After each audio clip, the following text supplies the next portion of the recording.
میں اپنی خالہ زاد کی شادی کی وجہ سے 3 دن سے خالہ کے گھر میں ٹھہری ہوئی تھی۔ ہم لڑکیوں کی تیاریاں زوروں پر تھیں کہ مہندی والا دن آ گیا۔ ہر کوئی بننے سنورنے میں مصروف تھا۔ مالا جو میری سب سے بہترین کازن تھی، مجھے چھیڑ رہی تھی کہ اتنے سنگھار کی ضرورت نہیں، ایسا نہ ہو کہ اغوا ہو جاؤ۔ میں نے غصے سے کہا، تو اپنی خیر منا۔ میں تو اس پر مصنوعی غصہ کر رہی تھی، مگر وہ برا مان گئی اور مجھے چھوڑ کر دوسری کازنز کی طرف چلی گئی۔ اس دن میں نے پیلا جوڑا پہنا ہوا تھا۔ جب ہم لڑکی والوں کے گھر مہندی لے کر جا رہے تھے تو ایک لڑکی نے مہندی کا تھال مجھے تھما دیا۔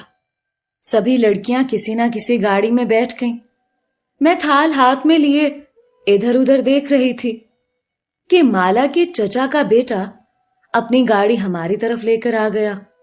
ہمیں جلدی میں مجبوراً اس کی گاڑی میں بیٹھنا پڑا۔ میں نے غور کیا کہ یہ تو وہی تھا جو ذرا دیر پہلے مجھ کو گھور گھور کر دیکھ رہا تھا اور اب بھی اپنی گاڑی کے شیشے میں سے مجھے دیکھنے کی کوشش کر رہا تھا۔ اس حرکت کو دوسری لڑکیوں نے بھی نوٹ کیا۔ میرا شرم کے مارے برا حال تھا۔ راستہ بھر سبھی ایک دوسرے سے باتیں کرتے ہوئے گئے تھے، لیکن میں چپ تھی، جبکہ وہ بار بار کہتا تھا کہ یہاں کوئی ایسا بھی ہے جو بے زبان ہے، جسے بات کرنی بھی نہیں آتی۔ میں نے پھر بھی جواب میں کچھ نہ کہا۔ تبھی منزل آ گئی اور ہم سب گاڑی سے اتر گئیں۔ جب مہندی کی رسمیں ختم ہو گئیں تو ہم لڑکیاں دولہا کے گھر میں ہی ٹھہر گئیں، کیونکہ وہ بھی ہمارا کازن تھا۔ جب اس کو پتا چلا کہ میں دولہا کے گھر ٹھہری ہوں تو وہ بھی وہاں رک گیا، کیونکہ وہ خالو کا رشتہ دار تھا۔ میں بالائی منزل پر ایک کمرے میں ٹھہری تھی اور میرے کپڑوں کا بیگ وہاں ہی رکھا ہوا تھا۔ مجھ کو بہت نیند آ رہی تھی، لہٰذا میں نے کپڑے تبدیل کیے۔ جب کپڑے بدل کر آ رہی تھی کہ اچانک اس سے ٹکراؤ ہو گیا۔ میں نے اس کی جانب دیکھا اور بس دیکھتی رہ گئی۔ سیاہ پینٹ کوٹ میں وہ بہت خوبصورت لگ رہا تھا۔ میں نے پہلی بار اس کو غور سے دیکھا تھا۔ وہ بھی حیران تھا کہ میں کیسے اس کو تکے جا رہی ہوں۔ تبھی وہ کھنکارا۔ مجھ کو ہوش آ گیا اور میں شرمندہ ہو کر اپنے کمرے کی جانب چل دی۔ دل زور زور سے دھڑک رہا تھا۔ بارات والے دن بھی یوں ہی ہوا۔ ہر لڑکی چاہتی تھی کہ وہ اسے بات کرے، اس کی طرف دیکھے، کیونکہ وہ نہایت شوخ اور دلچسپ انداز سے گفتگو کرنے والا لڑکا تھا۔ وہ سب کی نظروں میں تھا، لیکن میں تو اس کے قریب جانے سے بھی ڈرتی تھی۔ میں ڈھولک بجاتی، گاتی مسکراتی لڑکیوں سے دور تھی۔ اچانک وہ کمرے میں داخل ہوا اور اتنی تیزی سے گلاب کا پھول میرے بالوں میں ٹانک دیا کہ کوئی بھی اس کی اس حرکت کو نہ سمجھ سکا۔ تبھی اس نے اپنا منہ میرے کان کے قریب لا کر کہا، میں شامیر ہوں، میرا نام یاد رکھنا۔ میں سرتا پا سرخ ہو گئی اور وہ آنن فانن جیسے آیا تھا ویسے ہی چلا بھی گیا۔ شادی کا ہنگامہ ختم ہو گیا۔ اب تو مجھے بھی چین نہیں تھا۔ ساری رات جاگ کر کاٹتی، اگر نیند آتی تو خواب میں بھی وہی نظر آتا۔ یہ سب حال میں نے اپنی سہیلی کو بھی بتایا، کیونکہ اپنے دل کی ہر بات اسے بتایا کرتی تھی۔ روز و شب اس طرح گزرنے لگے، لیکن اس کی یاد نہ گئی۔ اس بات کو 2 سال گزر گئے، مگر میرے بالوں سے گلاب کے اس پھول کی مہک اسی دن جیسی تازہ تھے جب شامیر نے اس کو میرے بالوں میں سجایا تھا۔ باغ میں جانے سے یہ مہک اتنی تیز ہو جاتی کہ پھولوں کے علاوہ پتیوں اور مٹی کے ذروں سے بھی یہی مہک آنے لگتی تھی۔ کبھی کبھی میں سوچنے لگتی تھی کہ میں نے کیوں اسے نہ بھلایا، جبکہ وہ تو مجھے بالکل بھول گیا ہوگا۔ میں نے اس کو بھلانے کی بہت کوشش کی۔ چاہتی تو اس کے گھر جا سکتی تھی، کیونکہ وہ مالا کا چچا زاد تھا اور یہ بھی ایک قریبی رشتہ تھا۔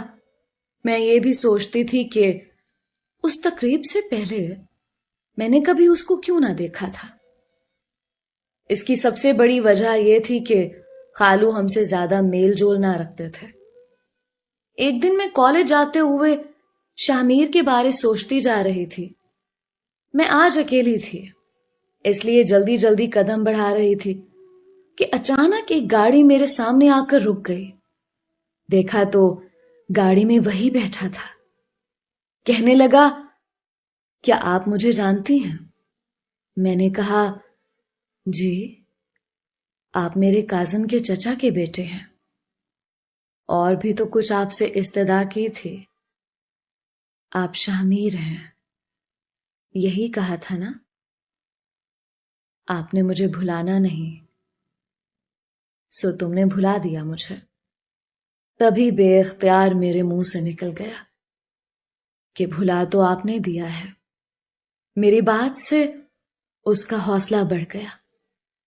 وہ اصرار کرنے لگا کہ میری گاڑی میں بیٹھو، تم سے نہایت ضروری بات کرنی ہے۔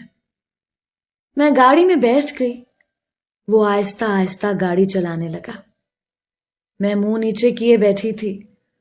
وہ کہنے لگا، ثانیہ، تم نہیں جانتی کہ میں نے یہ 2 سال کیسے گزارے ہیں۔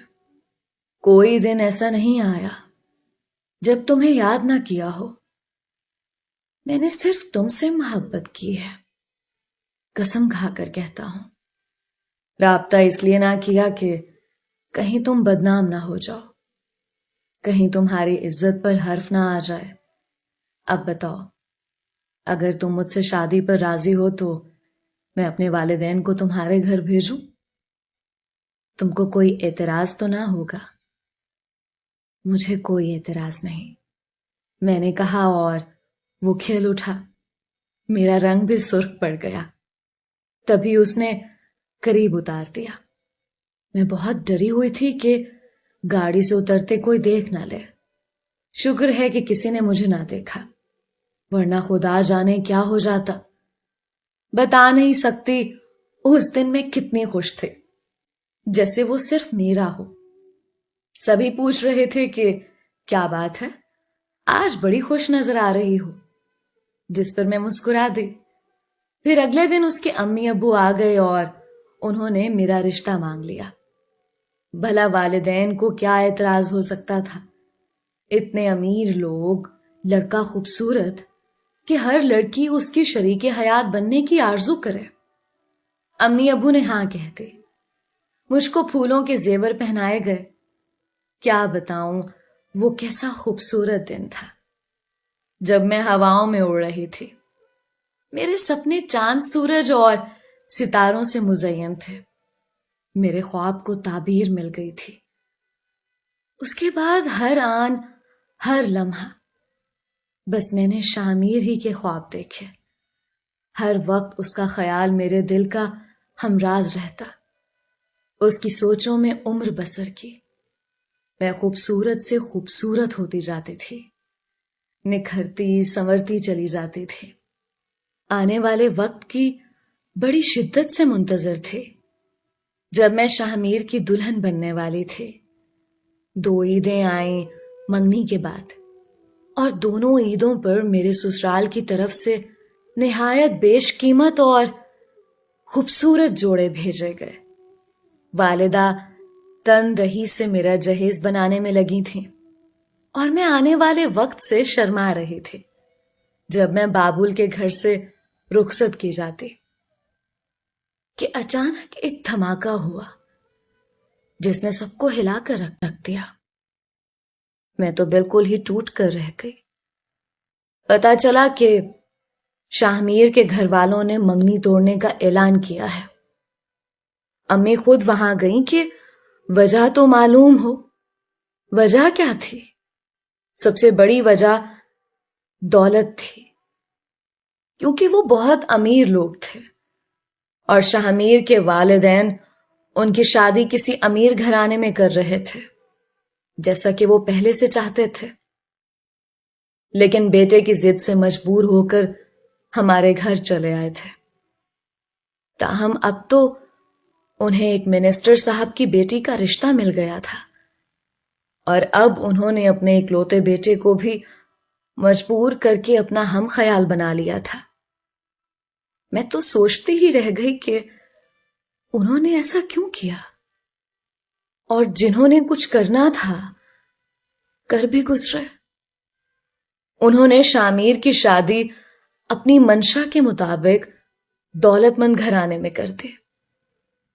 کافی دنوں تک یہ دھچکا میرے والدین کا سکون تہو بالا کرتا رہا، اور میں تو مردوں میں تھی اور نہ زندوں میں، کیونکہ شامیر سے محبت کرتی تھی۔ رات دن اس کے خواب دیکھے تھے، اس کے خیالوں سے باتیں کی تھیں۔ میرا کیا حال ہوا ہوگا یہ بتانے کی ضرورت نہیں ہے۔ عرصہ دراز تک پریشان رہی۔ اس کے بعد جب وقت نے سنبھالا تو میں نے ایک اسکول میں سروس کر لی، بچوں کو پڑھا کر اپنا وقت پاس کرتی رہی، دل بہلانے کے جتن کرتی تھی، مگر یہ ظالم بہلتا نہ تھا۔ اس دوران کئی رشتے میرے لیے آئے، مگر میرا ایمان رشتوں پر سے اٹھ چکا تھا۔ جی نہیں چاہتا تھا کہ دوبارہ کسی سے دھوکہ کھاؤں۔ میرے چھوٹے بہن بھائیوں کی بھی شادیاں ہو گئیں، اور میں والدین کے ساتھ ہی رہ گئی۔ اب میں ان کے بڑھاپے کا سہارا بنی، کیونکہ شادی شدہ بہن بھائی اپنے اپنے کاروبار زندگی میں مصروف و مگن ہو گئے تھے۔ 20 برس گزر گئے تھے، مگر مجھ کو اس دکھ کی شدت کبھی کم محسوس نہ ہوئی۔ یوں لگتا تھا یہ کل کی بات ہے۔ اس دکھ کی دھاک میرے دل پر جم کر رہ گئی تھی۔ جو بھی میرے چہرے کی جانب دیکھتا تھا محسوس کر لیتا تھا کہ یہ کسی گہرے صدمے سے دوچار ہوئی ہے۔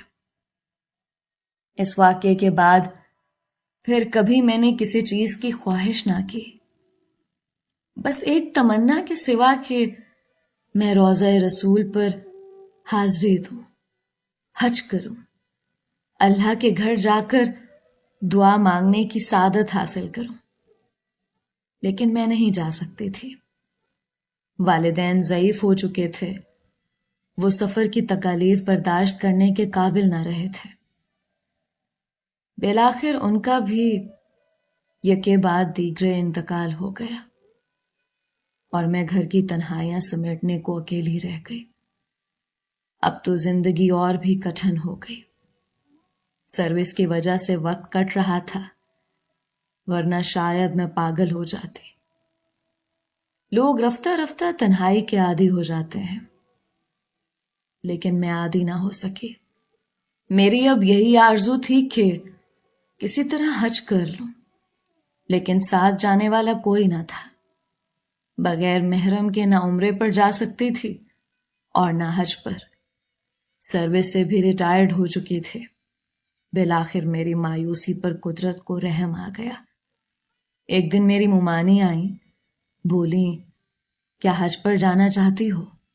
اپنے پاسپورٹ اور کاغذات بنوا لو، بلکہ تمہارے ماموں کو بھیج دوں گی، ان کے ساتھ جا کر بنوا لینا۔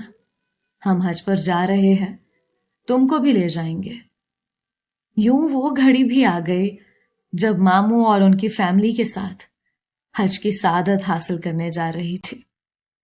یہ کتنا خوشیوں بھرا دن تھا جب میری تیرینہ آرزو پوری ہو رہی تھی۔ شامیر سے منگنی والے دن کے بعد خوشی کا ایک اور دن دیکھنا نصیب ہوا تھا۔ میں نے خدا کا لاکھ لاکھ شکر ادا کیا۔ مکہ مکرمہ میں ممانی کے رشتہ دار تھے جن کے ہاں ہم نے قیام کیا۔ ہمیں یہاں آئے دوسرا دن تھا، پتہ چلا کہ پاکستان سے کچھ اور مہمان بھی حج کے لیے آ رہے ہیں اور یہیں قیام کریں گے۔ 3-4 دن تک وہ مہمان آ گئے۔ مجھ کو اپنی آنکھوں پر یقین ہی نہ آ رہا تھا کہ ان میں شامیر بھی تھا۔ ہم دونوں نے ایک دوسرے کو دیکھا مگر کلام نہ کیا۔ وہ میرا کیا لگتا تھا جو میں اسے کلام کرتی؟ ایک بندھن جڑتے ہی ٹوٹ گیا تھا اور بس. لیکن دل کا بندھن شاید اتنا مضبوط ہوتا ہے کہ کبھی نہیں ٹوٹتا. تبھی تو تقدیر نے ہمیں کہاں اور کس مقام پر ملا دیا تھا. مومانی نے شاہ میر کو میرے بارے میں بتایا. وہ بہت حیران ہوا کہ میں نے ابھی تک اس کے غم کو بھلایا نہیں تھا اور شادی بھی نہیں کی تھی. اب اس کو میری وفا اور محبت کا یقین آ چکا تھا. اس نے مومانی کے ذریعے مجھ کو پیغام دیا کہ اگر میں راضی ہو جاؤں تو وہ زندگی کے اس موڑ پر مجھ سے نکاح کر سکتا ہے، کیونکہ اس کی بیوی کا کچھ عرصہ قبل انتقال ہو چکا تھا اور اس کو پھر سے ایک جیون ساتھی کی ضرورت تھی جو اس کے گھر بچوں کو سنبھال سکے اور اس کی زندگی میں ساتھی کے خلا کو پر کر سکے. یہ عمر ایسی نہ تھی کہ میں شادی کرتے. سہانے سپنے اب دھندلا چکے تھے، لیکن مجھے واقعی اسے دلی محبت تھی. مجھے اس کی تکالیف کا احساس ہوا. دل نے کہا تم بھی تو تنہائیوں سے تنگ ہو. ان وحشتوں کا مقابلہ کرتے رہنے سے تو بہتر ہے کہ تم شاہ میر کی پیشکش قبول کر لو. جب تک میں یہ بات لبوں پر لاتی اس سے پہلے مومانی اور ماموں نے مجھے سمجھا بجھا کر اپنی دانست میں راضی کر لیا اور یوں ان کے عزیزوں کے گھر پر میرا نکاح شاہ میر سے ہو گیا. گویا میں وہاں گئی ہی اسی لیے تھی کہ میرا من چاہا محبوب کہ جس کی میں نے عمر بھر خیالوں میں پرستش کی تھی وہ مجھے مل جائے، اور خدا نے اس مقدس سرزمین پر ہمارا دامن مرادوں کے پھولوں سے بھر دیا. شاہ میر مجھے پا کر بہت خوش تھے. انہوں نے میرا ہاتھ پکڑ کر حج کیا اور ہم نے بیت اللہ کا طواف کیا، کیونکہ ہمارا نکاح ہو چکا تھا اور اب وہ میرا محرم تھا.